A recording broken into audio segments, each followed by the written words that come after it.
Today I'm going to be showing you how to replace your oil sending unit or oil pressure switch on your 2005 to 2009 Mustang. So from this part of the vehicle, the oil sending unit is right here. Let me see if I can zoom in for you. There it is, right there. Mine is currently leaking. Now, my advice is to do it from the bottom. So I jacked up the car and I'm gonna go underneath and show you that it's much easier to get to.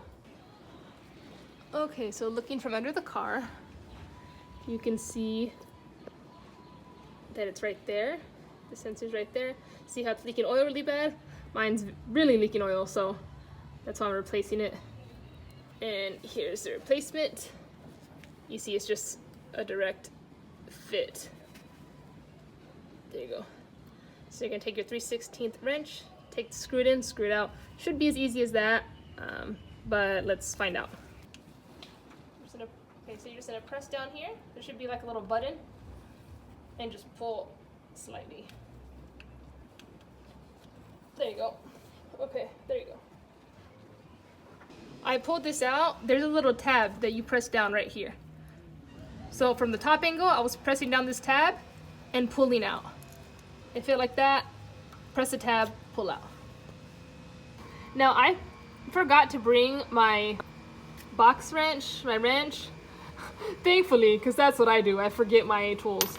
So I'm gonna try to do it with a wrench.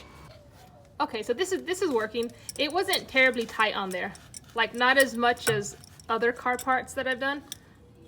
Okay, as you can see, there you go. And you're just gonna keep twisting until this comes off. It's turning out to be a lot easier than I thought to unscrew. And now you could do it by hand. It may spill oil. Let's see.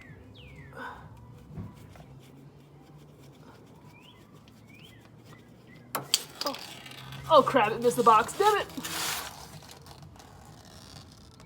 Okay, so it will leak oil, so just be mindful of that.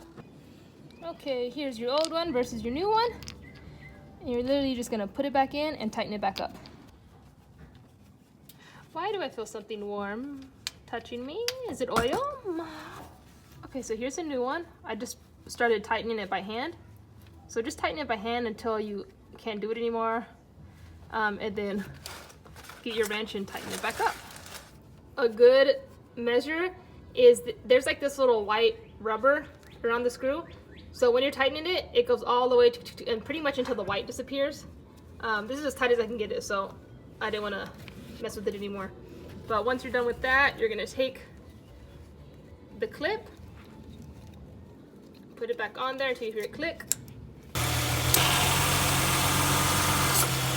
Okay, as you can see, it's no longer leaking, so that's it, you're all good to go.